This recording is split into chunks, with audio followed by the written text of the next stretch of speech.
Greetings, Americana, space cadets, cyberspace cadets, and etc. It's IRATE Prostate here, and I've got Phobos Media, and we are waiting the Weebo to join us. And we've been talking.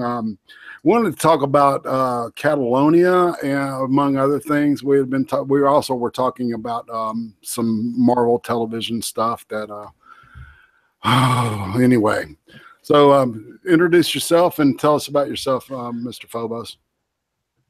Thank you. My name is, well, channel name is Phobos Media, so people just call me Phobos. I do a lot of political videos, and I do a lot of, I guess, little shit posty videos as well here and there. I try to avoid drama, and I try to avoid, like, topics that everyone has just been piled onto.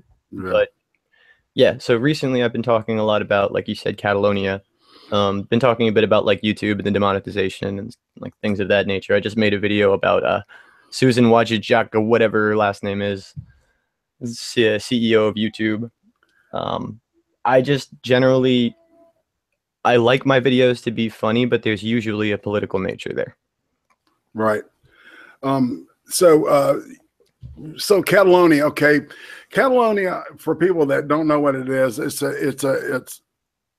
it's almost like it's an autonomous region of Spain. So right, it's like a county if you compare it like to a state, right? It's like about the size of a county in your average state. They have their laws and things, but ultimately their laws are subject to the laws of Spain. Right, and they've always considered themselves as kind of being apart from Spain anyway, and Barcelona is attached, to this region. And, a couple of years ago, they voted to seriously consider, pulling away from Spain and becoming an autonomous country, kind of like this Calexit, idea that's floating out there. But these guys have pulled the trigger. They've already made the decision to do it. Yeah, right. Catalonia has been talking for a long time about their independence referendum. And it mostly started, the talk about the independence started when socialism kind of started hitting them really hard in the EU, because as a lot of people will talk about, like they are a big tourist destination. They generate a whole lot of revenue for Spain. Mm-hmm. Catalonia contains Barcelona. Everybody goes to Barcelona if they go to Spain. It's a great spot. It's great for culture. It's beautiful. They get a lot of money out of it, and they end up reallocating a lot of their money via taxes to poor places like Madrid. You mean they're redistributing the wealth? Yeah, because it's Spain, and they are a member of the EU. And they're socialist, right? Yeah, they are socialist. They're attempting to bolster the economy. Hello, Weebo. The Weebo Jones has joined us. We are talking about Catalonia. Miss Weebo, introduce yourself. My name is Weebo Jones, and I like long walks on the beach. I'm in Aries. Is that all you need to know, or you need more? Okay. Yeah, thanks. So if you want to date Weebo, just put your applications in, send them to me, and I'll screen everybody for you, okay? You have to get behind me, though. That's right. But Weebo meet Phobos Media, and vice versa. You guys say hey to each other. Hi. What's going on, Weebo? I've had some short conversations with you via chat. Yeah, we have. Yeah. Those are always fun. For the record, he is not, hey, I think I'm real. Okay. So let's just get that shit out of the way. To a completely different person. Good to know. This guy is objectively somewhat more attractive, in my opinion. So. Oh, good to know. Well, thank you.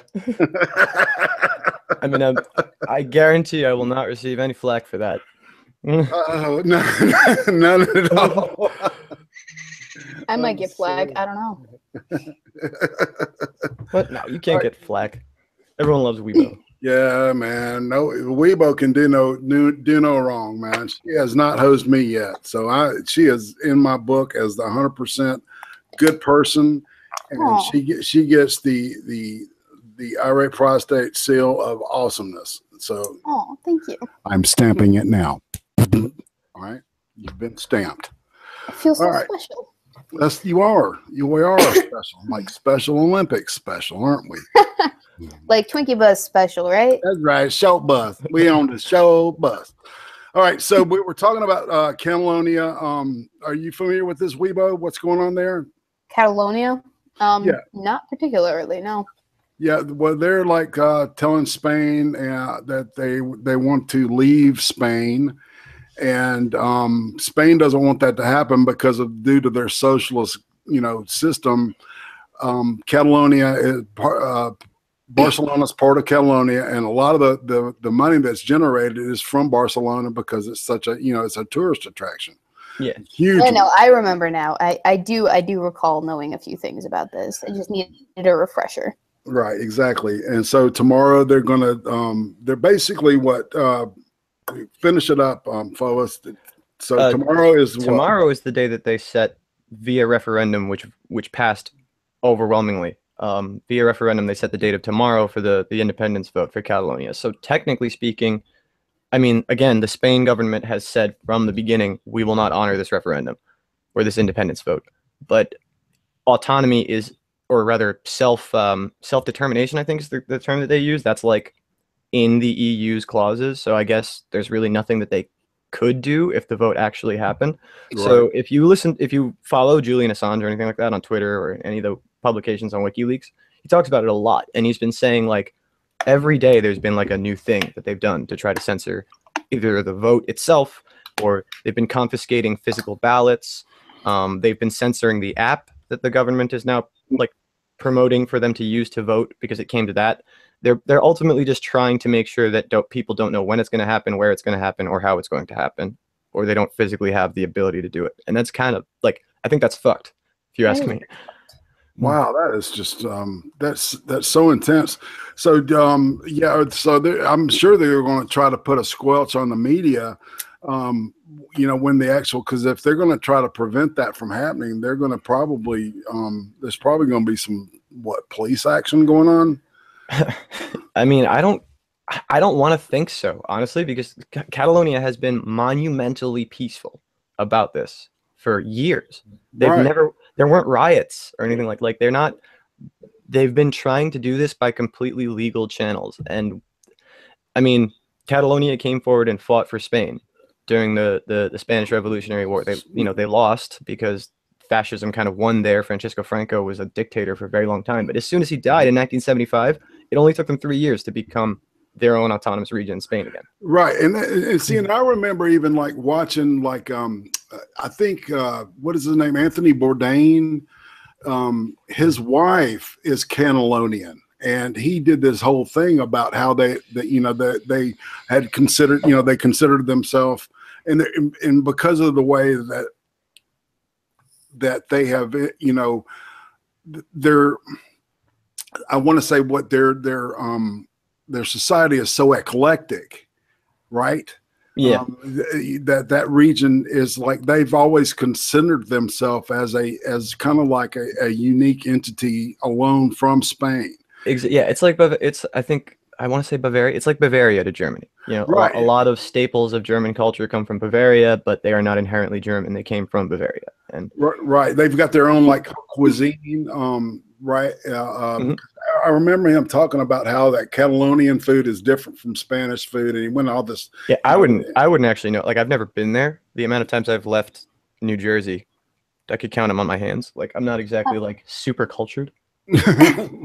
No, I've never been across the pond either, so I have no frame of reference in terms of what Catalonia food is with respect to Spain. I'll bet it's great. I like Spanish food, so I also never had like genuine Spanish food. I've had Mexican food, but I'm pretty sure that's not the same thing at all. No, it's not the same. But they're both good. I mean, I assume they're both good. I've had American those kinds of food. Right. Exactly. Paella, I believe, is a Spanish staple, or something like that. I don't know. Hell. Paella. So I would have to ask, how long have they been under Spain's rule? Does anyone know? For a long time, realistically. Since, I mean, if you're not counting the time that they were under fascist rule in Spain, like 30, 40 years now. Because Francisco Franco took power at the end of the Spanish Revolution, and it was a failed revolution, obviously. Like, they like Catalonia and Spain lost the war. So the fascists took over then. He died in 1975. And then Spain like took them back in pretty much, like everything was quote unquote fixed. So about 40 years, but I don't know how long exactly they've been taxed as heavily as they're being taxed right now. Like it's gotten to the point where they make up, I think 11%, I think was the number that actually came out to be, like 11 or 12% of Spain's population, and they pay like 18.7% of their taxes. Wow. So no, contribute to 18.7% of the GDP. Sorry. Damn. So, with respect to the rest of the country of Spain, is that elevated, or that is elevated then? What, that's elevated, especially compared to things like the area that Madrid is in. Mm-hmm. Like the entire area pays. I think like I'd have to pull up the charts again, but like it was roughly the same, but they're a lot bigger and there's more people living there, and the areas are a lot poorer. So the idea is that they're redistributing money from Catalonia to the poorer areas of Spain because they want to help the poorer areas of Spain at the expense of the Catalonians. Socialism. Exactly. That's what spurred this whole thing. And I said to IRATE before, like I don't think that if the California people vote and want to leave the United States, that it's a good idea. I think that's one of the dumbest things that they could possibly do for them and probably for us. Yeah, but if they want to do it, if they legitimately want to do it and they vote to do it, like through proper legal channels and everything goes well and they vote to do it, fuck it, for better or worse, that's democracy. Yeah, but Spain isn't a democracy, is it? Or yes, it is. Yes, it is. Yeah, it's a. I don't know. I'm not up to date on other countries' politics. Yeah, it's a socialist constitutional. Yeah. Yeah, exactly. It's a constitutional democracy, and it's basically a socialist economic structure, and they've got I believe it's a prime minister. Don't quote me on that. But see, I'm more of an expert on the Civil War. The Spanish Civil War was like a proxy war between Russia and Germany. Yes, I'm learning new things today. So yeah, that's one of the saddest. Like everything in that swath of territory, that like every single one of those places had either a fascist or a communist dictator in power at one point during that time. Exactly. That's what's a trip is like they have never been like even close to what we are. I'm not sure they really realize that. You know what I'm saying? Because during the Civil War, the Franco's people were backed by the Nazis. Right. So they had Nazi troops coming in. That's why Germans were so good at that Blitzkrieg stuff, was because they had been doing it for 4 years in Spain. Right. And so when the Spanish Civil War was over and that was won, they still had troops. They had guys that had shot down, 10 and 15, airplanes, so they went in to World War II, like, ready to stomp ass because they had been stomping ass. Yeah. And as a matter of fact, there was a Spanish regiment. They were noted by a blue circle. They wore German uniforms, but they had a blue circle. It's the Spanish word for the blue circle, was what they were called. So, and then on the other side, the socialist revolutionaries were backed by the Russian, and at that point the Russians had seriously inferior aircraft and tanks and stuff, right? And that helped Stalin figure out that they needed to increase some stuff. But see, Stalin, everybody knows what Stalin did as soon as he got in power in the 20s. He killed all his generals. Everybody not a whole lot. Shit. He just exactly. That was some crazy shit. But anyway, like go ahead. People with the least trust, just like Kim Jong-un, like the people with the least trust will be easiest to remove from power, because how many people do they trust? How many people do you have to take out? Probably like a dozen. Yeah. 4. And then a continent full of slaves. Exactly. And that's something that, it's like, you know, all this like missile thing is like that really doesn't spook me as much. But the hydrogen bomb thing, that tells me some stuff about Kim, that their nuclear program isn't advanced as they want to make us believe it is. I think. Yeah, no. And despite their nuclear program, like, did you see? I posted something recently on Twitter. It was like, oh, Kim Jong-un says, now that I have miniaturized nukes, I'm going to nuke the United States. And then you see, yeah, it's like, I know a dude who's on a destroyer. And they laugh at the idea of you shooting anything at us. Because, like, anytime even if he wanted to arm it on a sub and then shoot it at us from some random spot on the Earth, like, where the fuck do you think North Korean subs are going without being followed by American subs? Exactly. You know, really? We've got sub hunting type, all this weird, this kind of technology that really. Do you remember when the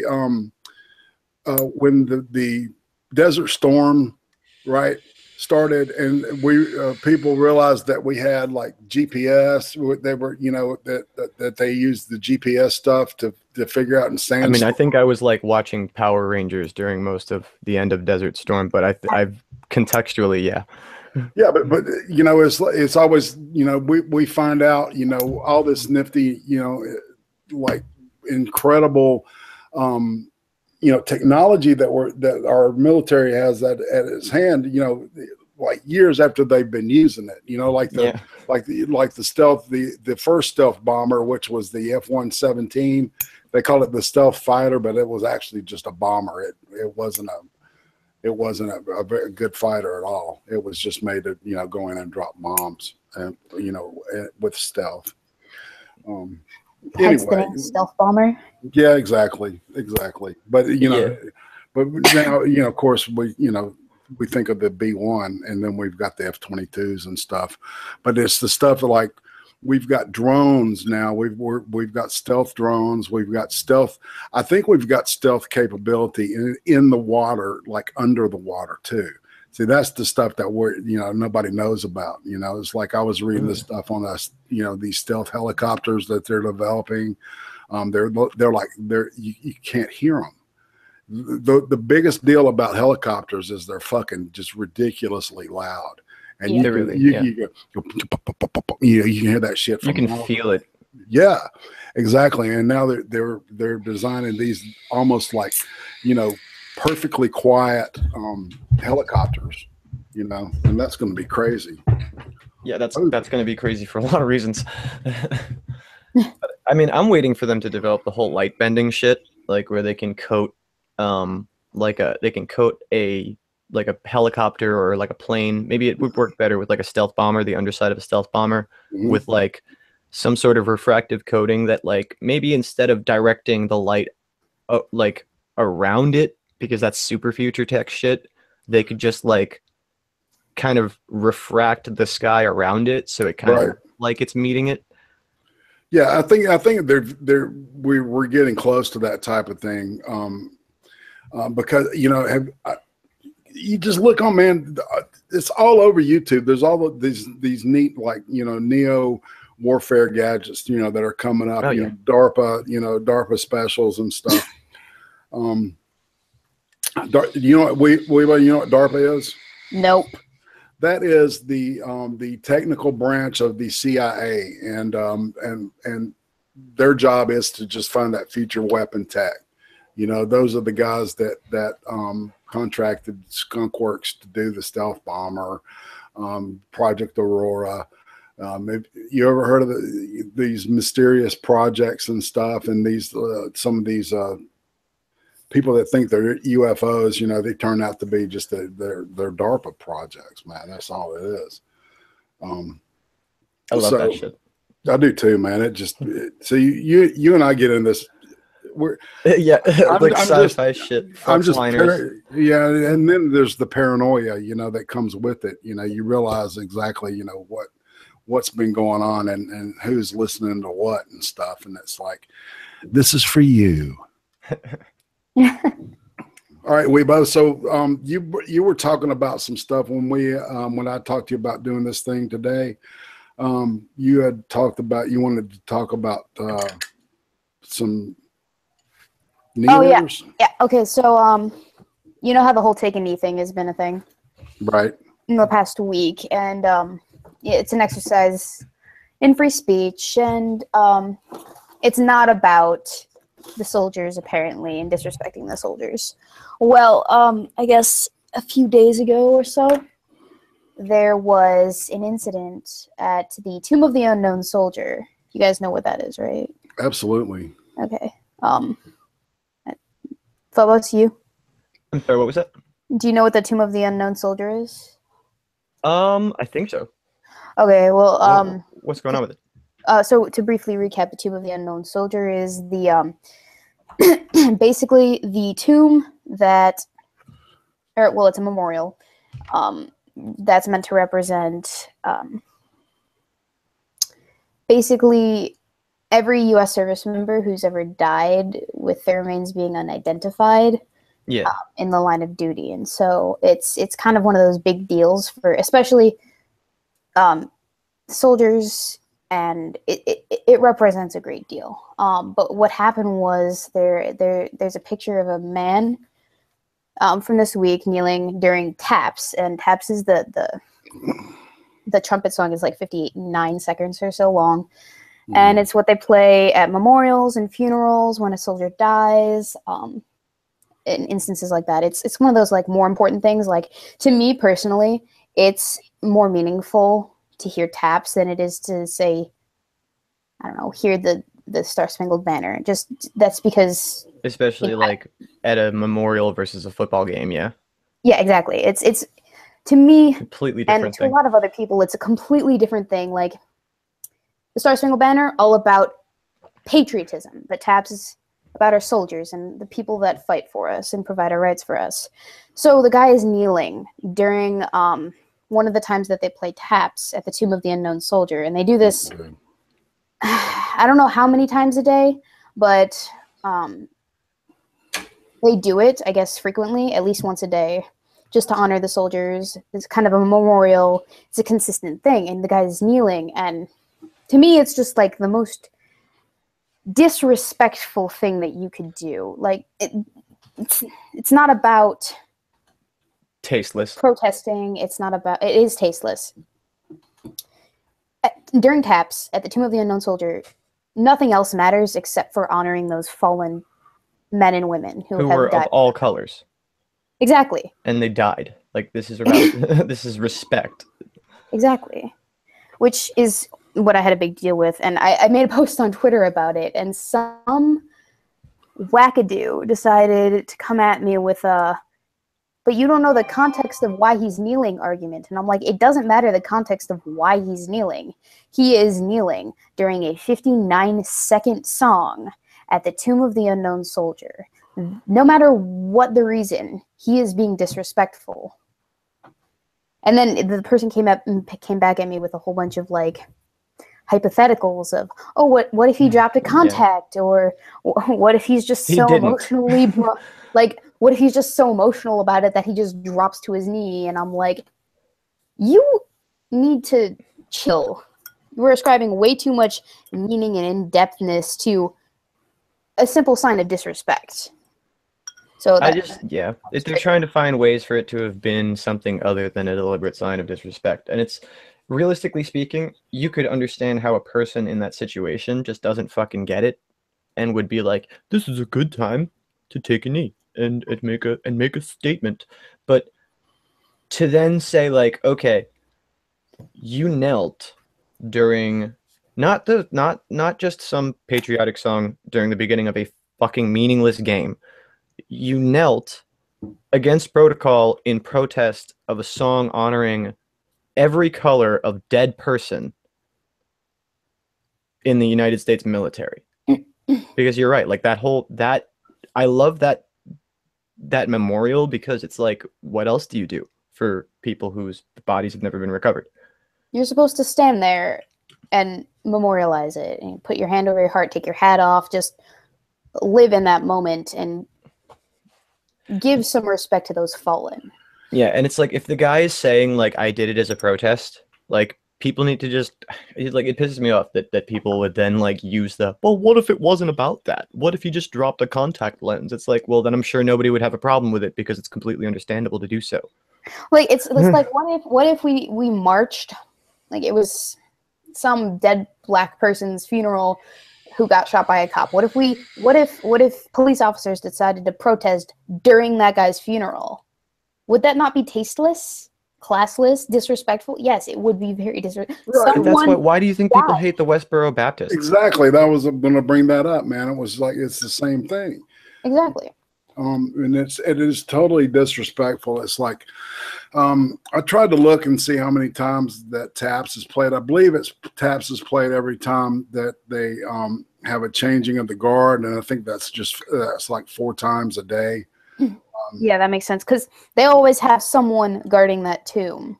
Yeah, every single day, no matter what time it is. I remember my uncle on my mom's side. I'm convinced that he was part of the MK Ultra experiments. He was in the Air Force, and he was shell shocked, and he didn't see, he never went to combat or anything, right? But they said he had what we call PTSD now, and I'm convinced that he was given LSD against his during his funeral. They play Taps, and it's such a beautiful song, and it's so emotional. It makes me cry every single time. It brings tears to my eyes, man. When I hear it, it's so beautiful and so sad. And if the guy plays it, I mean, this dude had soul. This dude knew how to play it. Like he was on the trumpet, and he just wailed that thing out, man. And it was like, oh my God. My wife and I were both looking at each other crying like babies, because it was so just emotion filled. And I don't understand somebody, wanting to just willfully just, stick their finger, flipping a bird at these guys, at these people that gave their lives just so we could, flip our bird at, the president or whoever we want to flip birds at. Yeah. It's just so ridiculous that they would do that, man. It's just like time and place. Like, I mean, why aren't these people doing this kind of thing anywhere where there's like a democratic like leadership in the Senate or the House? Like in California, the what's his name? Governor of California is just kind of like letting Jerry Brown. Yeah, he's just kind of like letting shit happen as far as protests go. Right. And they always show up at these Republican events and stuff. Why? How does the Tomb of the Unknown Soldier become a political enemy? Exactly. It's complete ridiculousness. The Tomb of the Unknown Soldier is not supposed to be a political statement. It's supposed to be a memorial. It doesn't have any ties to the friggin' Confederacy. It doesn't have any ties to the Union. It doesn't have any ties to freaking Donald Trump. It is on its own a representation of every single soldier that we've ever lost that was never identified, never recovered, or what have you. And basically you're spitting on the graves of every single man and woman who does not get representation, like formal representation of their service. Even if you have problems, like let's say you didn't agree with Desert Storm, why the fuck would you ever have a problem with the soldiers? It's not their choice. They signed up because they wanted to do the most patriotic thing that you can do in the United States, which is put your life on the line for the United States. That's what they did. A lot of them probably didn't agree with the fucking policies either, but they did it because they believed in America and they wanted to join the fucking military. Like, never disrespect the fucking troops. You can disrespect the generals, you can disrespect the fucking politicians, whatever. Don't disrespect the troops. Because they are just like everyone else in the country, except they have a uniform and they are willing to serve you. They are like civil servants, essentially, except they get like bigger guns. Yeah. And it kind of reminds me of stories that I've heard of Vietnam veterans talking about their time and the backlash that they received for, the Vietnam War. God, it was so horrible. Coming home, and I remember seeing this shit on the TV, man. These guys would be coming off the planes in their uniforms. They've just been through fucking total shit, total hell. You could see it in their faces. And then you got these kids and shit, throwing dog shit on them and yelling baby killer and, pouring blood on them and stuff, and it was just like, I'd look at my dad. I was a kid, I was a small kid. And I would look at my dad and I said, why are they doing this?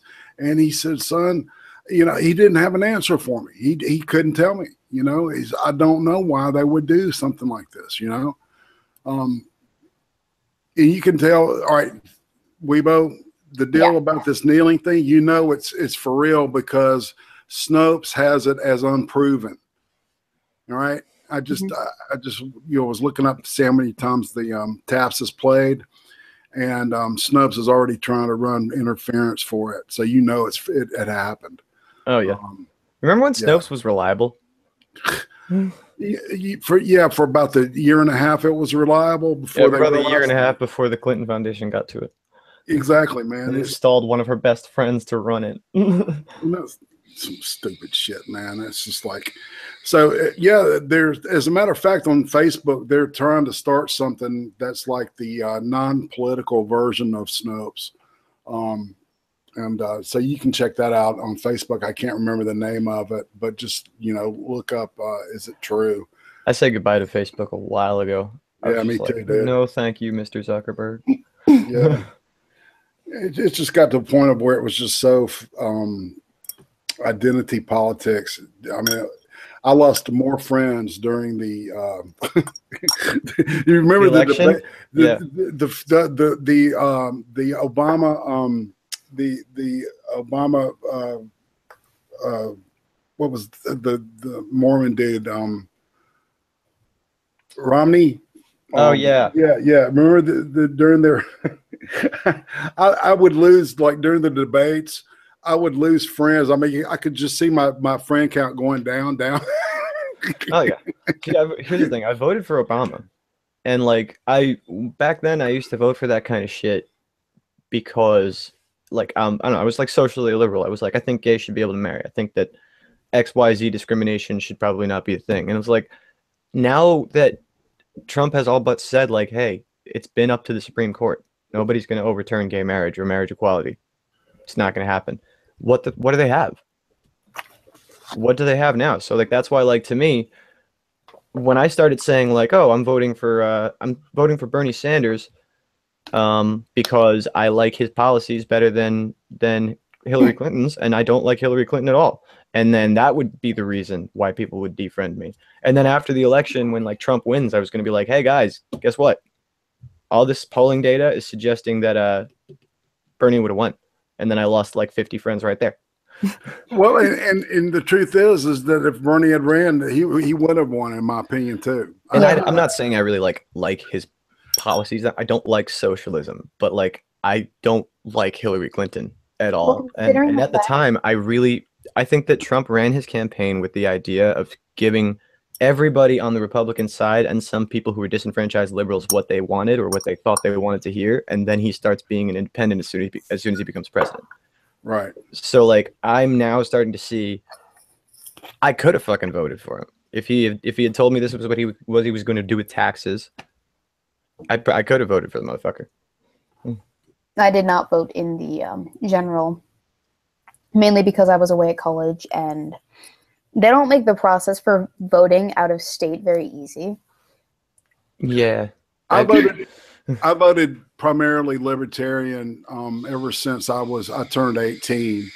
And I turned 18 during an election year. I'm not going to say which one because it would definitely date me. And I'm fucking old. I'm an old motherfucker, but I voted libertarian when libertarian wasn't cool. I'm serious, and back then when I was 18, it was all about the marijuana thing. I mean, it was like, that was a no-brainer, it's like they want to legalize pot. Shit, they get my vote. Bing. All right. And, after years of voting libertarian, I voted, I did vote for Clinton the first time. I did not. I voted Libertarian after that. Yeah. You know, and then Learn my lesson. you know, it's like, and then you know, and then this last election, I voted Trump as a fuck you to the system. You know, I didn't think he would get elected, to be honest. Neither did I. Until you know, No one did. but the deal is, and I think that's the way that everybody wanted us to think. But I knew he was going to get elected that Sunday before, when I saw Clinton sending people to Michigan, which is always a lockdown. You know, when 2 days before the election, when you see somebody scrambling to get people you know, to Michigan to try to trump up more votes, to get up more votes. Yeah. You know, I knew something was fucked up right then, and I said, "Holy shit, he might get elected." And then by the end of the day, I'm like, "Holy shit, he is going to get elected." Think about the fact that the liberals were the ones, like the leftists were the ones who were saying legalize marijuana, and Hillary still fucking lost to Donald Trump. Yeah. How much do people not like her? I cannot. Most of what the reason that I didn't like her had to do with like the criminal stuff, but a good majority of it before all the criminal stuff came out. The criminal stuff. She's just not likable. She's not. She's disingenuous. Well, not even just that, but like her whole spiel of let's Pokemon Go to the polls was a massive turnoff. As a millennial, I was triggered the fuck. You don't get to use that. That's our word. That was funny, man. I mean, I just keep thinking about how she was calling black people super predators in the 80s, and like talking about, like, laughing about a miscarriage of justice when she was a lawyer, and then like the Clinton Foundation and all this really creepy fucking ties to shit. Yeah, the whole Pizzagate thing, man. Oh, you said it. Now it's demonetized, man. Oh, oh darn! Oh no! What, Pizzagate? Yep. Yeah, you need like now you double. No, I'm not monetized yet. I don't have 10,000 views, so you know. That's crazy, man. I think if you had a channel before that happened, and you were a YouTube partner, you probably grandfathered in, to be honest, because I didn't have 10,000 lifetime views, and I still got monetization. Well, no, Don't you have to have a certain amount before you even become a partner now? Because back when I became a partner, you didn't. Like, I just kind of instantaneously became a partner. Yeah, no, same here. Then now you do have to have a certain amount of views. All right, here's what happened with me. I had a store like 5 years ago where I was selling like plastic models, like aircraft and tanks and shit. Cool. And yeah, and to have, so I could get, like, you know, people to swipe their credit cards and shit, I had to have Google AdSense, and Google Wallet was part of that deal for the. I wasn't doing it. I was doing it through this thing called eCreator, which is pretty awesome. It's like eBay where they don't take your money. Nice. Yeah, exactly. Well, you get all the money. It's a great deal, but nobody knows about it, of course. Anyway, so I was a Google AdSense member, right? So when I got into YouTube, YouTube said, "Well, you got a Google AdSense. You know, you automatically, we're going to go ahead and monetize you."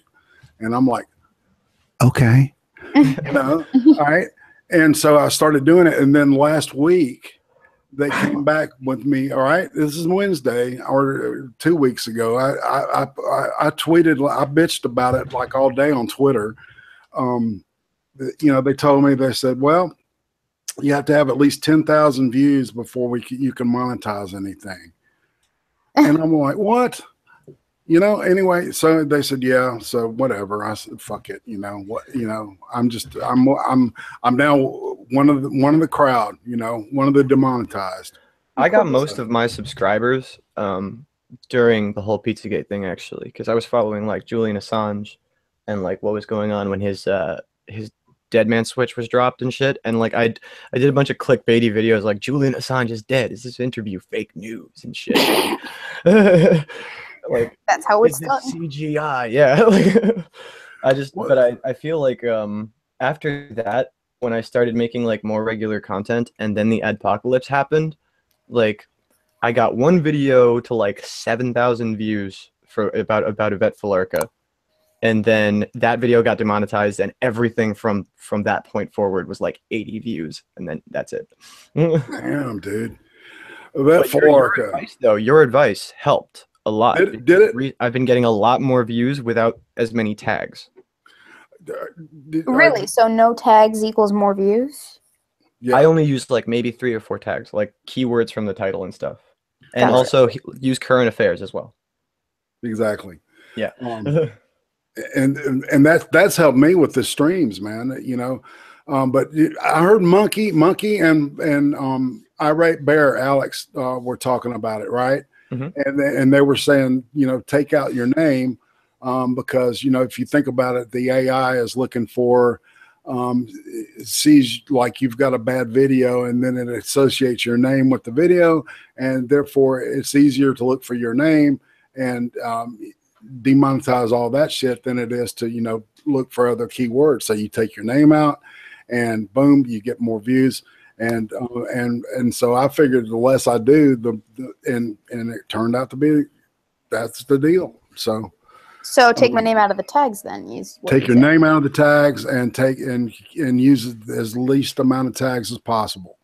Okay. And try to big generalizations. So see, I got yelled at by Gemini because he said, Weeb, you don't have a lot of tags. That's bad. You're not going to get as many views. I mean, Gemini's old meta. He's old meta. He's operating in the past right now. Obviously. Yeah. Him and Whitey, they've been like, it's the end of the world, the end of YouTube, but for like the past 4 weeks. Was a solid way to get views. Exactly. No, but even on Twitter, they're just like, well, my channel's dead now. It's hilarious to watch them. They're just like... Well, they're not talking to each other, you know, so there's that big drama. So what happened there? Does anyone know? Yeah, he said Gemini, there was something, had to do with Romy Millennial. Oh, you know, and then Gemini said he just, you know, unsubbed him just to trigger his ass, and he said he decided that he was just going to keep it that way. So I was like, oh, whatever. Those boys are drama queens to the extreme. You got it. I'm a female, and I've never had that much drama with anyone in my life. You know, and that's so not even real drama. You know, I their mean, drama that's between themselves is fucking concocted. That's kind of, you know, that's kind of that, you know, they're fucking like they're texting it to each other while they're like licking each other's buttholes and shit. Like they're doing it for. Exactly, man. You know, I mean, it's, you know, it's like, hey, Whitey, what is he here? What? I don't know. I hope he is. I'll bomb his chat. Chat. He raided the shit out of my Discord the other day, so he did. He did that to Monkey, man. He did that to Randy Monkey, and it was funny as shit. You know, because Randy Monkey has been not sending people to you know to other you know, to other streams and drop, you know, the tongue butter the Trouble Cave bomb, right? Yeah.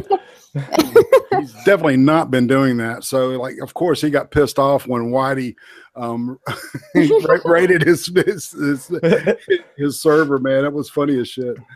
You got to take that shit in stride. Like, I mean, my server's got like 20 people on it, and they're like, all I did was rename the people in my, because I have the power over my server, so I renamed all the people who came in to raid like sperm 1, sperm 2, and sperm 3, and I tried to pretend that they were all like Whitey's sperm, and they were trying really hard to become the baby. I have not gotten raided yet, so thank you. Oh, it'll happen now. Oh, fuck. Do you have a Discord? Oh yeah, I do. Oh, well, damn. Yeah. Well, you need to shoot me the damn Discord. Yeah, I'll give you the link. We have a shit ton of fun in there. All right. Yeah, yours is fun. Monkey's is fun. Irate Bears is fun sometimes. You know, I've got one. I just haven't publicized it yet. So I'll get it. Like I've had one. Here, I put it in the side chat. Ever since Monkey got it. All right, cool. Groovy. I don't know, man. It just, you know, I don't understand it partially. I don't understand how it works. Sometimes it ties up my my CPU for some reason. Does anybody understand why that happens? Because technology is idiot. Because Discord is really shittily coded and takes up way more CPU power than it should. Yeah, that too. Okay. It's just convenient. Like that's when I'm rendering a video, I close Discord. I can have YouTube up playing like 5 videos, but it won't take as much CPU power and the dedication as Discord, Really? in my experience. Well, So if you understand what a computer does, a computer is like a giant idiot that you have to tell exactly what it has to do before it does what it wants you to do. It's like an autistic person. It is an autist in that it can do many things at once, but you have to very specific. And it freaks out if things aren't exactly like it needs it to be. You know? Yep. Yeah. It's fun because whenever I code and something doesn't go wrong, the computer will freak out. Yeah. What are you learning? What code? What language are you learning now?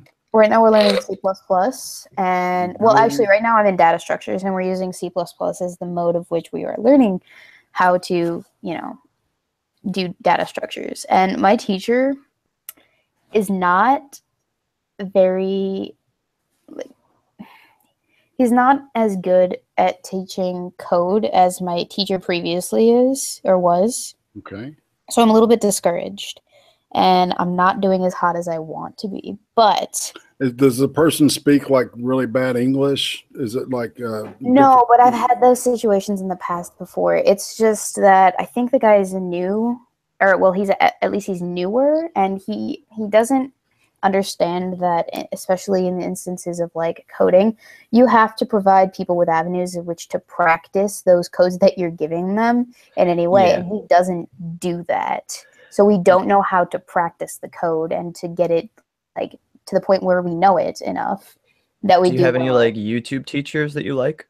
Because usually just like pick a YouTube teacher who you find like does a good breakdown via lessons and stuff, like a traditional class would be done.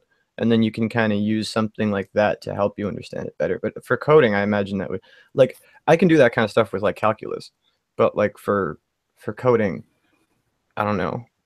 It's a little bit more difficult because you're learning concepts, right? And the concepts are supposed to be universally applicable, but you're learning multiple concepts at once, so you don't know which one is specific to whichever instance it is that they're giving you. If that makes any sense. It does. And it's like it's also, I've tried to like learn a little bit of like coding on my own just to like know how to do stuff. And I was like trying to go with Python, and then it's suffice to say, like it's not intuitive at all. And it's something that I feel like mechanical stuff, engineering stuff comes easier to a person, like physics comes more naturally to a person than coding. Like it's one of the hardest things you can learn to do. Well, because when you're coding, when you're writing code, you're basically trying to visualize in your head what exactly it is the computer is doing. And if you can't visualize it, or if you don't have anything to visualize it or a reference point to go on, then you are basically blind coding and not getting shit done. And that will cripple you a lot of the time, which is why we have so much, there's so many avenues for which to like, we can turn to, especially at my school. We have tutoring centers, and we have teachers' office hours, but the teacher that I have, his office hours conflict with all of my class schedules. So I can't go in and ask him for help. That's so a bitch. it's That's okay. like, I'm gonna get help from some of the other students in the class. Hopefully they know what they're doing. That's always a good route to go. Oh, yeah. Yeah, you said you're learning Greek at the same time. Does the language help with the coding, or does the coding help with the language? Learning wise. Well, I'm confused by the question, actually. I think. Okay. Yeah. Okay. Yeah. That's because I'm an idiot. Totally fine. No, the way the human brain works, okay, is that both of these functions are from your left hemisphere of your brain, right? Yes. And usually things become easier to learn if you can visualize stuff to go with it, right? That's the right hemisphere. That's why the brain kind of breaks down the workload with this thing. But when you've got both of these things are solely left hemisphere, it's like, you know, I would imagine that there's maybe little tricks or things that your brain is using with, you know, one or the other that would probably help with, you know, the other. Does that make sense? Like the Greek, you know, the way your brain, you know, translates the, you know, makes the associations between Greek and English, right? And there's probably pictures that go on in your head at the same time when it's doing that, right? Yes. Does that happen? Are you? Some more pictures, but sorry, my roommate just walked in. So the way that coding works, especially like in a person's brain, is you have to learn the concepts first, what they're doing, and how they're doing it, and their limitations, and then you kind of have to take it what it is that you want that code to do, what you want that code to say, or what you want that code to basically enact, and you have to translate it into whatever language it is that you're trying to use. So for instance, if you were going to let's see, what's like a really simple thing. If you were going to try and get, okay, so C++, the simplest code I can think of is it to print out hello world. Yeah, it's the first one that they make you do. It is the first one that they make you do. If you want your code to say that, there are a few other lines of code that you have to go through. For instance, you have to input the main, you know, all the source code, the typical stuff that every code requires. And then you have to go through, look, I'm trying to like describe it to you without it having a visual in front of me. And because I'm a visual hands-on learner, I don't do well in this capacity. But right after you put in all of the source code and the main code and all that, then you have to tell it to print. And in order to do that, you can't just say print hello world. You have to tell it to, because the computer learns or knows what specific code it is. So you're learning a second language essentially, but you have to tell it cout, arrow marks, quotation, hello world, quotation, arrow marks, end line, semicolon, and then you have to go underneath that, because if you don't do that, the screen will just pop up and pop back down like the snap of a finger, and you have to say sin.get parentheses in order to get it to hold that screen for you. Yeah, it's complicated. It's like the whole idea of people talk about it like it's a language, but realistically speaking, it's more complicated than that. Like, it's almost like you are telling a little living thing that can only think in very specifically set parameters. Yeah. Where in its brain you need it to run which information with what intention. And it's like, the way that you do that, the little, like, it's not like any kind of language at all. It's like basically, totally just like you're telling it what to do using algorithms, essentially. Yeah, but it's like, oh, look at the algorithms are like, it's not even math. It's people are like, oh, is it like math? No, not really. It's it's the hardest thing ever. It is, but it's so much fun once you figure out what you're doing. I'll bet. Cool. Weebo's going to be a lead hacker mod. Someday. Lead. She's going to be lead. Right. All right, man. So shoot, there's all kinds of neat stuff going on. Somebody mentioned earlier Yvette Falarca. Okay, does anybody know what the fuck she got arrested for this past time when Sargon was there? Okay.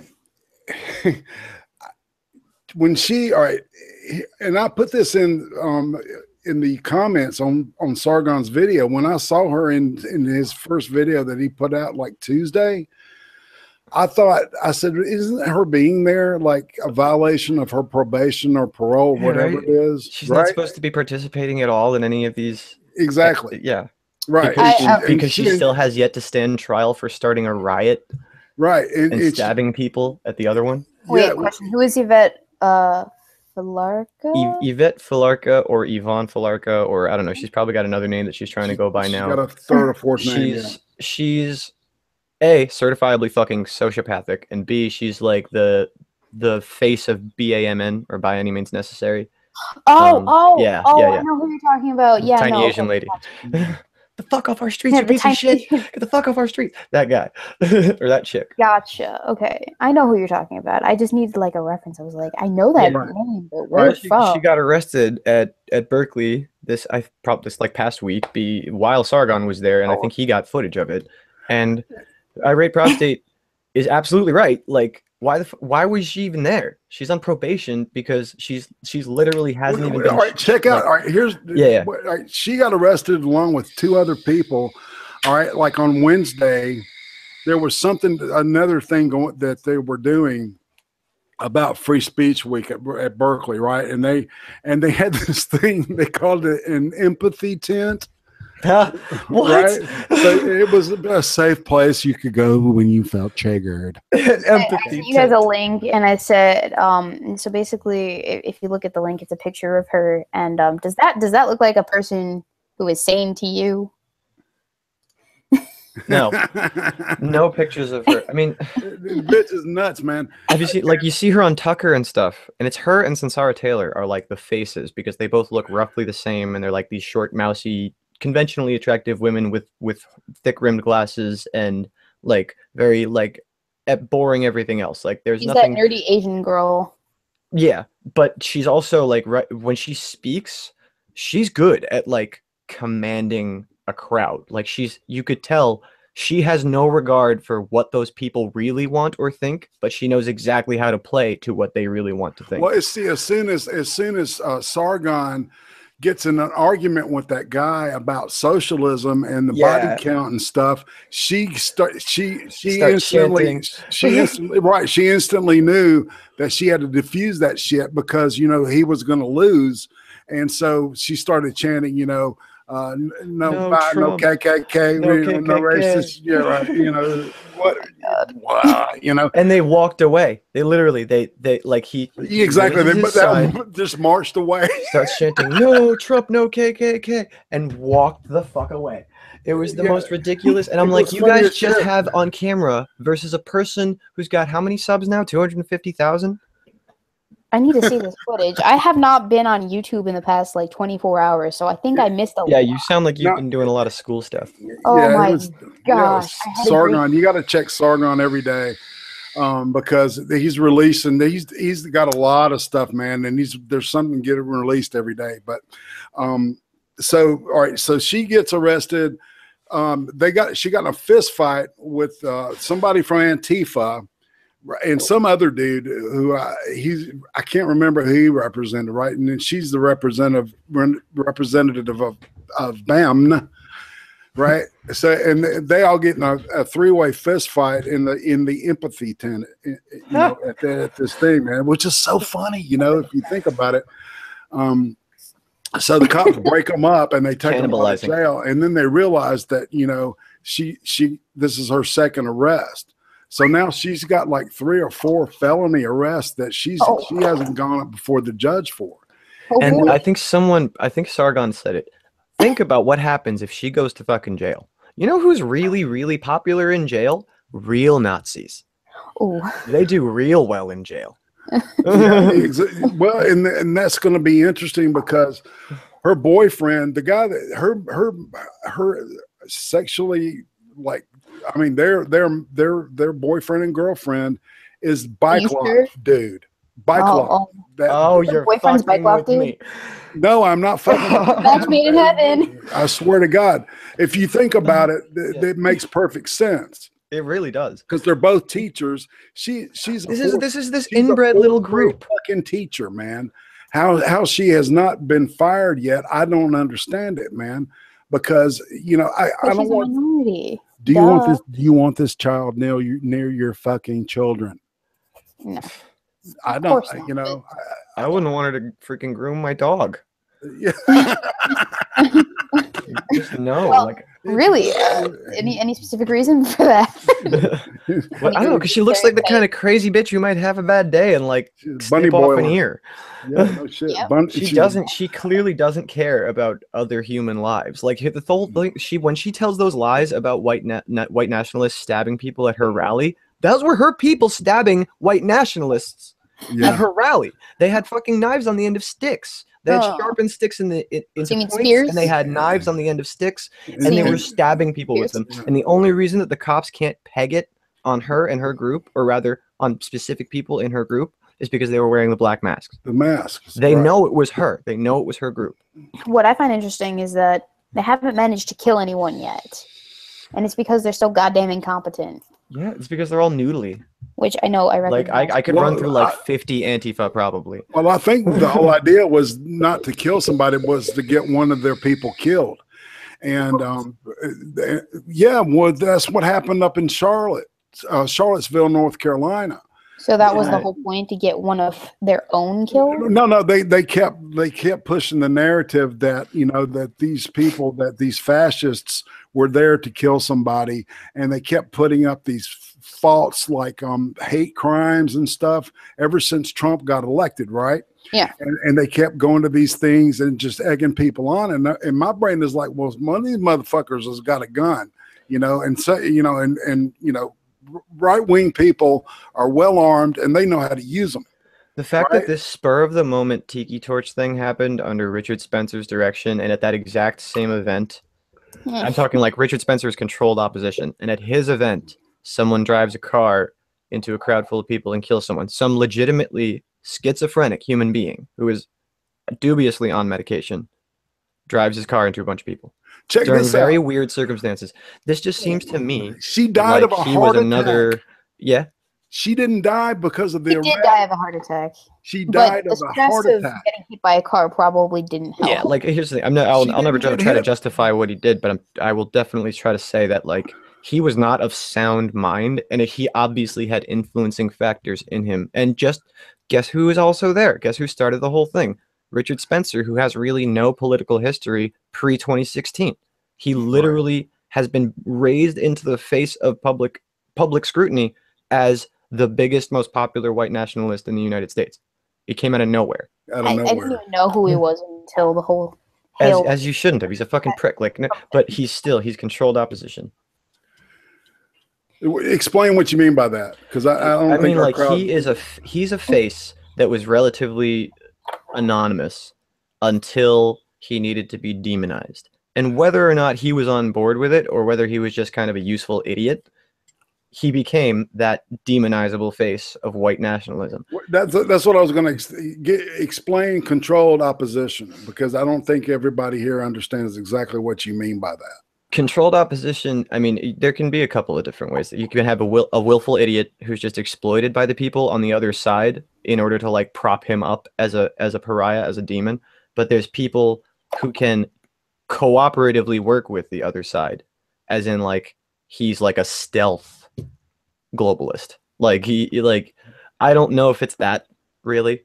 I think it's more along the lines of he's a useful idiot. He was preaching all of this stuff, and then they found him and propped him up like a pariah and made him the straw man. They made him like the big bad guy that everyone's supposed to look at. He's the reference point, basically. Yeah, and see, and the deal is with her. Who can only get 3,000 fucking white supremacists to show up at his rally?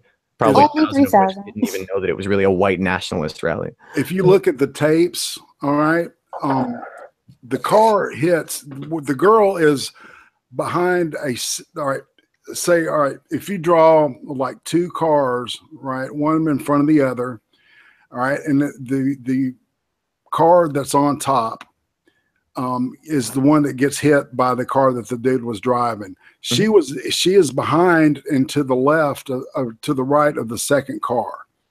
She didn't get directly hit by anything, and she ended up on the trunk of the second car. And, you know, maybe it is wrong for them to be claiming that he deliberately hit her with a car and killed her for that matter, because technically speaking, he didn't kill anyone directly by hitting them with a car, but there were people mangled and stuff. And like, you know, when violence like that is done, it's like, I almost feel like the people who are trying to say he was or was not a white nationalist. There's no, like, who gives a fuck? He's an idiot who drove his car into a bunch of people with the intention of harming them. Right, Yeah. That was a single person who enacted that. That person is solely responsible for their own bullshit. But the whole point is that, you know, the left finally get their, you know, the martyr that they had been, you know, trying to egg on to get. You know, that they were hoping to get, like, you know. Whenever I hear fucking Yvette Falarca again, or Sansara Taylor screaming into that bullhorn, this is for Heather Hare. Her name was Heather Hare. I'm like, yeah, we know what her name was. Stop. Like, I don't think you should be allowed to throw around the name of a dead person like that as like a bolstering of your political movement. Like, you should be allowed, but I feel like you should get the response that you've been getting for doing it. Like, you're using a dead person. Graves of dead people. Dancing on the fucking graves of dead people. Essentially. Dancing and holding their stupid fucking signs. Well, and that was, you know, see, and that's what their narrative needed. They needed that martyr. They did. You know, to put, you know, to keep pushing this shit forward, because, you know, eventually everybody's going to say, like, you know what, man, you know, this is all bullshit. And, you guys are legitimately communists. Exactly. Someone's eventually got to say, hey, wait a minute. These people are fucking communists. That's what they're selling. Communism. Yeah, right. You want communism? The most murderous type of political structure you can think of. Yeah. You know, and if you want to talk, you know, wartime body counts, the highest body counts are by Democratic presidents.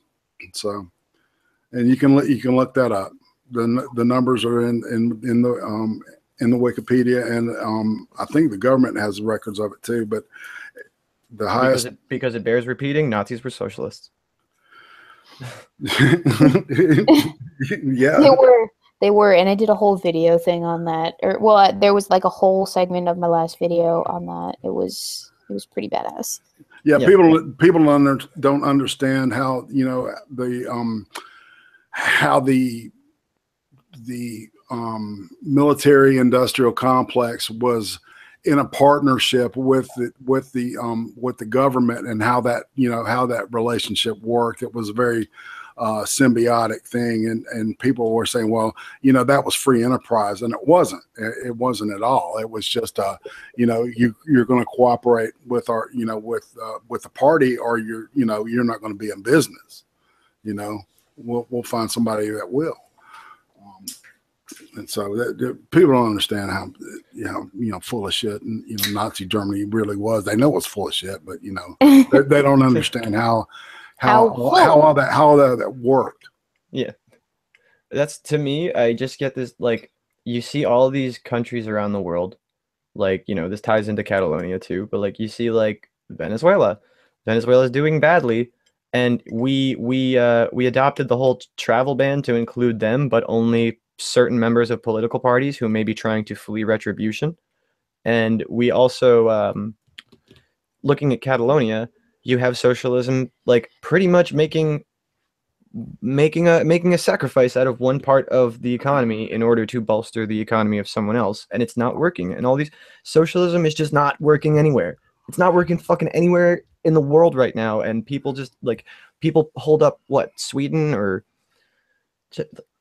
like, wow, one place that's completely homogenous in its population and really, really, really small. It hasn't gone. It hasn't. Not one government has lasted 100 years. Not one government has gone 1 century under a socialist system. You see, here's the thing. Not one. Doesn't work unless it's in, like, a really small place, like a household. Socialism works in a household. On a small scale, yes. Or a kibbutz, yeah. You know, that's because everybody's, you know, giving into the deal. You're right, exactly. But if you want it to work in a large scale system like this, or you want to make you know, look like it's working, you got to kill a shitload of people. Yeah. I mean, you know, liberals get the bullet too. They just get it after everybody else because they had to vote.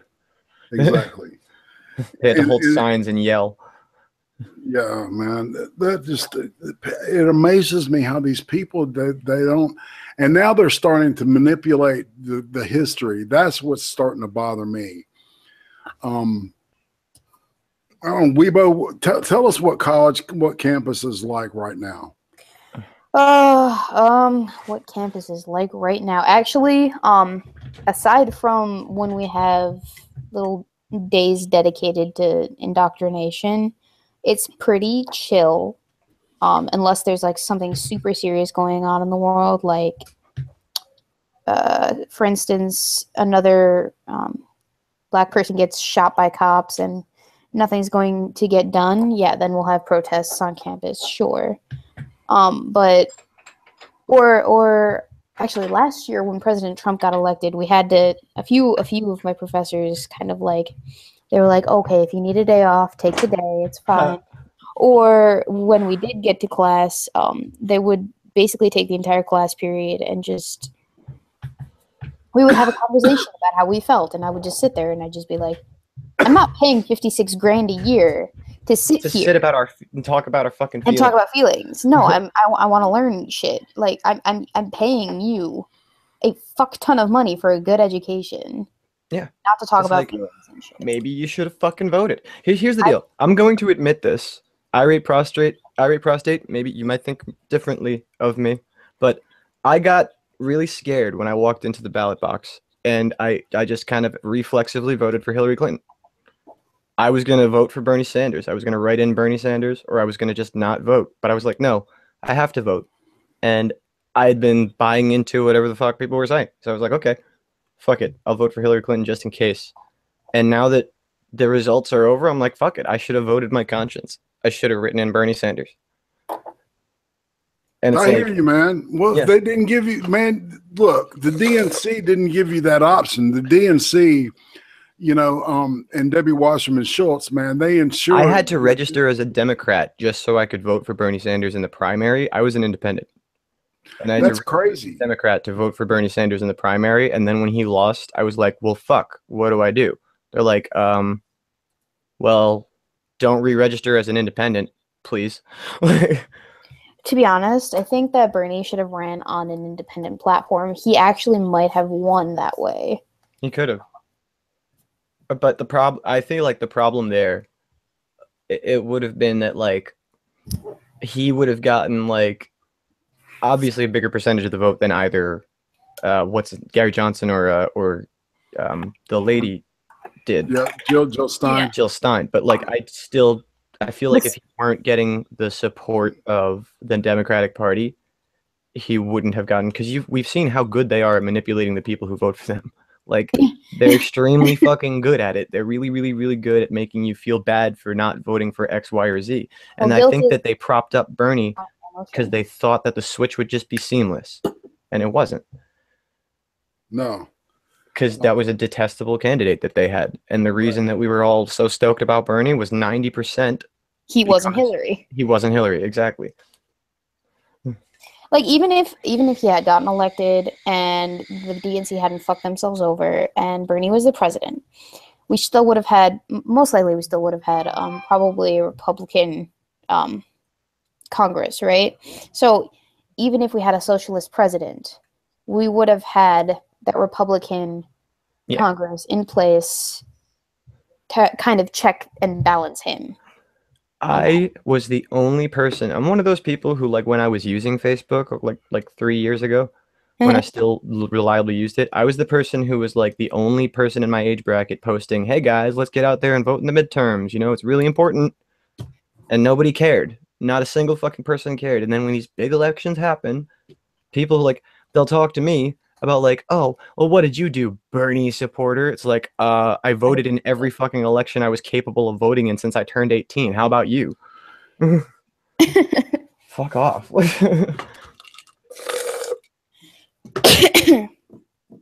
I don't know. The fashionable politics people piss me off. Yeah, somebody, Diskinar, is yeah, I know you are, dude. Diskinar was asking about what happened with the DNC. Who wants to recap that? I can throw in a little bit. I'm gonna have to go soon, by the way, just to let you know. But I was watching when it happened. I was there. The DNC propped up Bernie to gain a certain amount of votes, and they thought that having Bernie versus Hillary was not going to be as much of a bloodbath as it was, which they were obviously wrong considering this was Hillary Clinton, and that's how she runs campaigns. So they made it a bloodbath, and all of that peace and love and goodwill for mankind that they thought was going to result in whoever won completely went to shit and broke in half. And the half that wanted Bernie Sanders, or the more than half that wanted Bernie Sanders, either didn't vote or voted for Trump or voted for Gary Johnson. And they pretty much, like, not only did Hillary Clinton run a bloody campaign against Bernie Sanders, which you're never supposed to do against your own party anyway, but she also, like, we have a plenty of dumb email stuff via WikiLeaks that you can read from Debbie Wasserman Schultz that proves that they were collaborating with Hillary Clinton to try to find weaknesses in Bernie's campaign and exploit them. Which is some bullshit. It is a lot of bullshit. They were just saying he's registered Jewish, but he's more of an atheist, isn't he? We could play off of that. Right. And that's what was amazing to me is that they were, even though all that stuff got busted, they were like, so, you know, the whole, you know, caught red-handed thing. I mean, it didn't faze them. They were like, you know, yeah, believe what you want to believe, blah, blah, blah, you know, and the proof was out there, you know, in Podesta's emails. God, it was mind blowing that just, and then all this deal with Wasserman Schultz with the, what is that guy? The Pakistani, IT, brothers, the Awani brothers. Is that their name? Awani. Yeah. Awani. I can't remember. Yeah, but the deal was, you know, when she openly threatened the District of Columbia chief of police, you know, that she wanted that laptop back or there would be consequences. I went, holy shit, you know? And I mean, the look on her face was like, you know, she didn't mean like, you know, you're going to get an audit or anything, you know. She meant you're going to get suicided via double tap. Exactly. You're right. You can get the bean in the back of the head. They're going to find you. You will have shot yourself twice in the back of the head. In the back of the head. It will be suicide by back of the head shots. Oh yeah. She had that look on her eye. It looked like she had that look in her eye. Yeah, exactly, man. She was not fucking around. And that dude was on her payroll until he got arrested. And that's to be really honest, like you can tell how bad the liberal media machine is, considering the fact that Seth Hirsch, who was the dude who broke the Vietnam story 30 years before any of us were fucking born, it broke maybe not IRATE Protest. He broke the Vietnam story, and then he also comes out now as a still liberal journalist and says, so I happen to know that what they found between Seth Rich's computer and the FBI probes and everything resulting in it, that Seth Rich, in fact, collaborated with WikiLeaks during the exact time frame for when WikiLeaks got the Hillary Clinton emails, which spells out, guess what? He was the leaker. And now WikiLeaks Julian is trying to pretty much work with people to prove that there was no Russian hack anyway. Right. But people still talk about it all the time. Rachel Maddow every night talks about Russia. So realistically speaking, they've got a very good propaganda machine, and it scares. Right. They're still pushing the Russia narrative, and Russia's a boogeyman. Well, and it was amazing because, you know, Hillary wanted to do that whole you know, the whole Russia reset thing and all this stuff, and then, you know, all of a sudden, you know, and of course, remember the famous the Reagan administration called and they want their foreign policy back. No, I don't remember that. I don't think that was I was alive. No, Obama said that to Romney during the second or third debate that they had.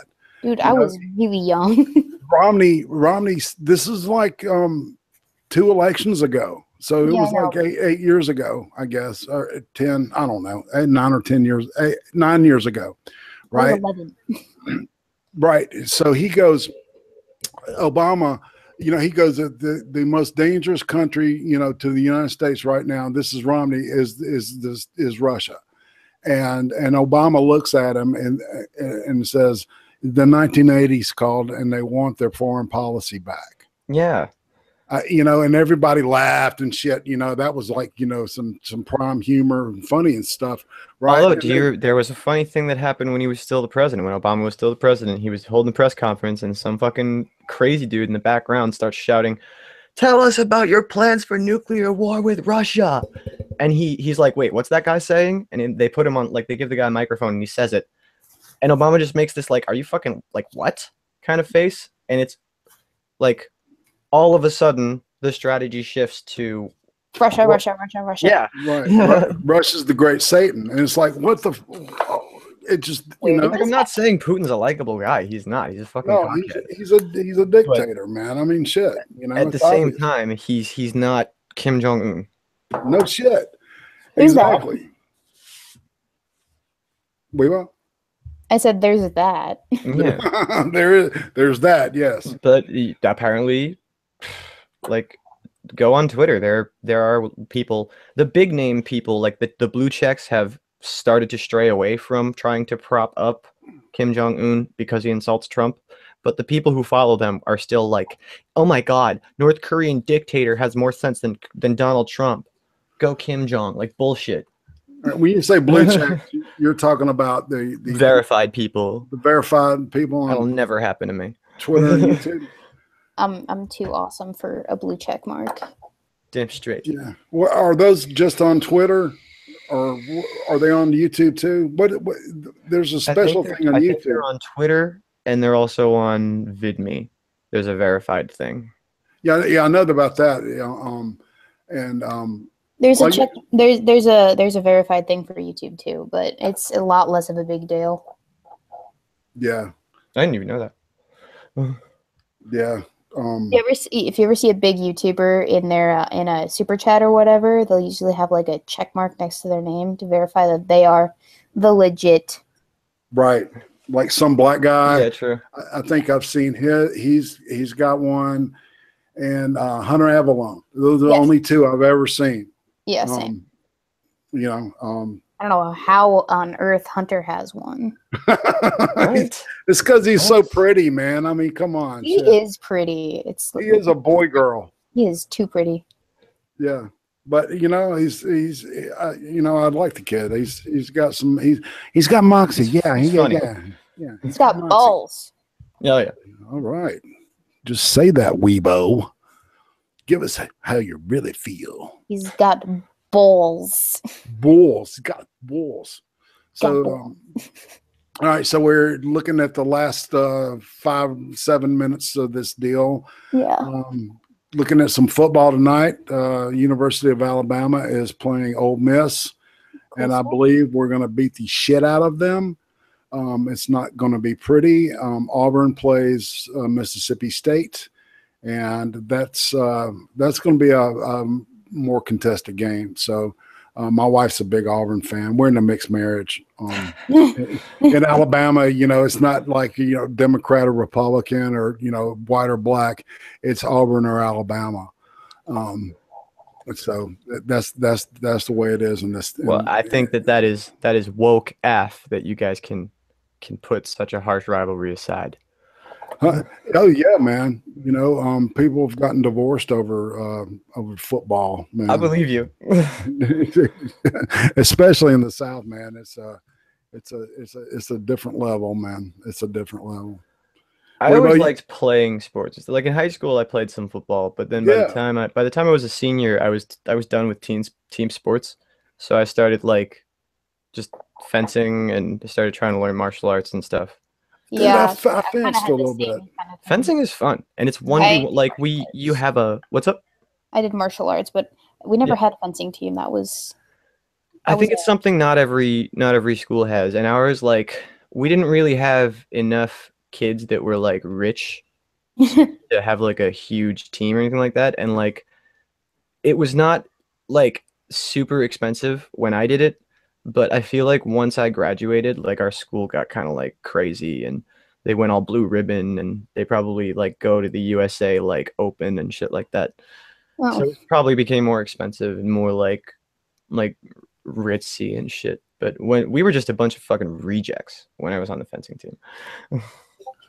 I hear you. Rejects with swords. Fencing wasn't cool until it was, and then we left. No, we didn't punish I mean, it. it's not really cool. Like it's fun.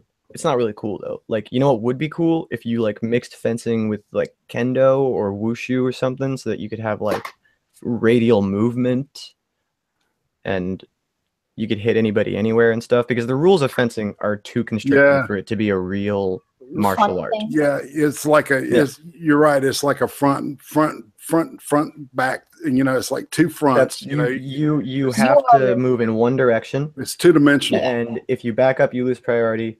In some sport, in some weapons, if you back up, they restart the entire like point, and you can't like cross people. You have to do everything that you're going to do between here and wherever the fuck they are. That's stupid. It's really dumb. I don't like it. I'd rather learn any other thing.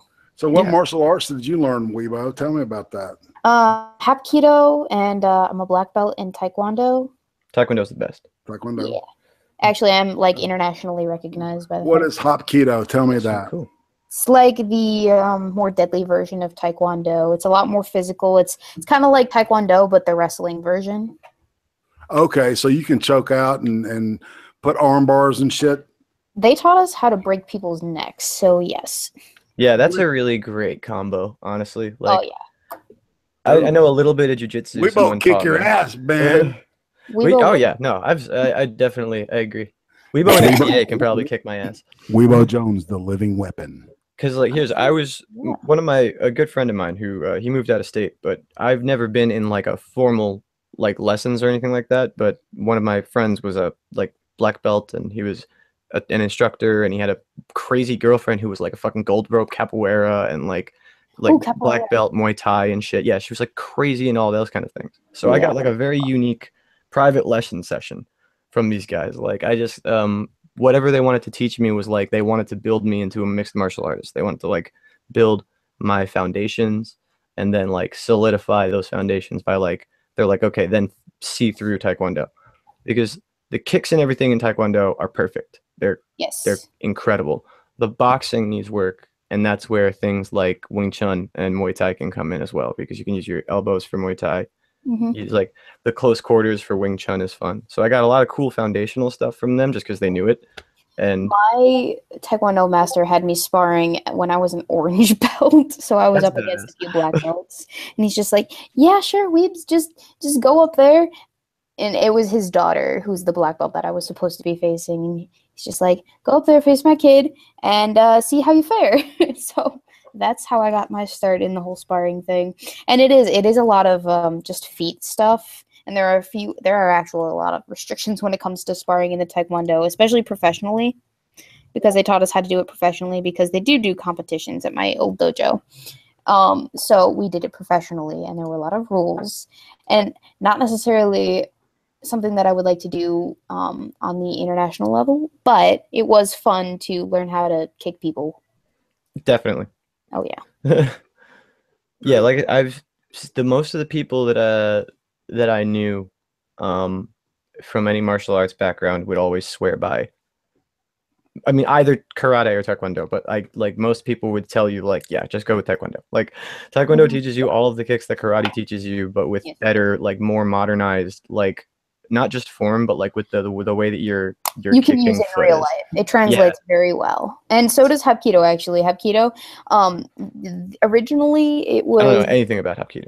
Well, it was derived originally from sword moves, and it was translated very nicely into just using a person's body as kind of like a sword in the way that you kind of move them. It's very circular in motion, and the way that you move. It's so like I said, it's kind of like wrestling, but you use the person's body against them as a weapon, and you are essentially using like pressure points, but also like their own joints, their And own weight. arms and weight against them in order to kind of get them to subdue. What And is it? the I was moves actually I are lied. I was taught one Hapkido thing. It was the like the basic like how to leverage fall. on the hand grab, which is Oh, no. okay. They were just like when like if someone's going to grab you here, it's like the idea is to pull them that way, but Yeah. also to like control the elbow and step on their foot if you can, so that they can't like try yeah, to get so they out can't of get range of away. it.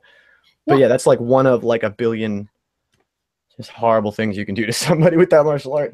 There are a lot of things that you could do to a person just if they grab your wrist. If they grab your wrist and you have some training in Hapkido, you can give them a world of hurt in less than like 5 seconds with at least 10 moves, 10 different moves. Yeah. It's so much fun. I am scared shitless. I'm terrified of you two, man. Nah, dude. Like I said, like I got a really good foundation, and I'd call myself like a good mix of martial arts and a pretty decent martial artist. And I have carried out practicing after he left. But like, if you've spent enough time to be a black belt in Taekwondo in a Taekwondo dojo, chances are you can kick my ass. Yep. It was a bitch though, because the test to get your black belt lasts about 6 hours. Yeah. And there's a written portion, and it's horrible because you have to memorize all of the forms, all of the attack combinations, all of the defensive combinations. You have to break a total of, I think it's like 8 boards in one succession. Like, you have to do a whole bunch of running, and like there are physical benchmarks that you have to pass in a certain amount of time. It's kind of like a Marine PT testing or PT. Right. But more intense. Yeah, and I got to watch. Unfortunately, I couldn't be there when one of my friends actually got his black belt, but I was there when some like the black belt testing was going on for other people, and I don't know if like this is unique to them. It's probably not. The instructors, when you have to spar with them, they do not go easy on you. They don't like. They're just using black belt knowledge. They're not pulling out things that you get when you've been a black belt 3 times and like you're prestiging almost. Like the guy was ridiculous. I don't know. He was in like the Korean military beforehand. So like he was throwing like 3 kick combos without touching his fucking feet to the ground, and it's like, okay, all right. The guy that I learned under is a grandmaster, so that means he's got he's a 7th degree black belt, I think, in Taekwondo, and he derives some sort of sick pleasure out of sparring with the people that he is. He's in Texas now, I think, but oh my gosh, he is probably one of the I'm not afraid of him, but he is one of those people that you don't want to mess with, because you know that no matter what you do, he can definitely kick your ass. Yeah, but you can punch him in the balls. See, I don't think that would do very much, to be honest, because he went for a trust me, world it'll record do break. plenty. Well, no, see, here's the thing. He decided that he wanted to do a world record break of boards. He ended up breaking the world record a few years ago, right? So Yeah. he punched through about 1,000 boards in under 25 minutes or so. Yeah, but boards don't punch you in the balls. Trust No, me. but here's the thing. Here's the thing. The night before, he broke one of his hands. So he was doing.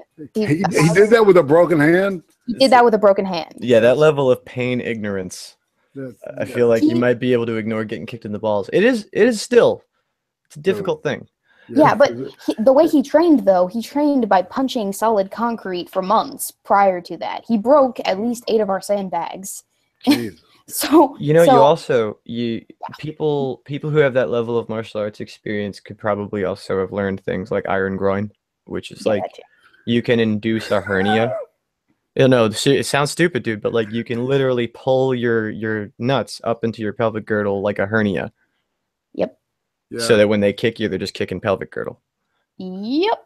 Crazed. The human body can do a lot of fantastic things so long as you have the dedication and the willpower to pursue those things. It's I don't know if I have the dedication and willpower to pursue inducing a hernia, but I'm pretty sure Taekwondo and now Hapkido. Now that you mention what Hapkido really is, that's like super interested now. I want to go fucking Google the shit out of it. You should totally. Hapkido is definitely worth a learn. I want to go for a black belt in that at some point. Probably when I get out of college, I'll continue. Well, at this point, I'd like to thank you both for showing up, and I think we've had an excellent discussion this afternoon. A nice little Saturday. I want to, individually thank you, Miss Weebo Jones. You're awesome. You are a girl of your word always, and Phobos, you're awesome as always. So you're awesome as well, my friend. I'm going to go ahead and close it out. And thank you, Weebo, for being the celebrity guest. Oh, I'm a celebrity now. That's right. You are, both of you are my celebrity guests. So we'll say goodbye for now, amigos and amigasitas, Daterludes.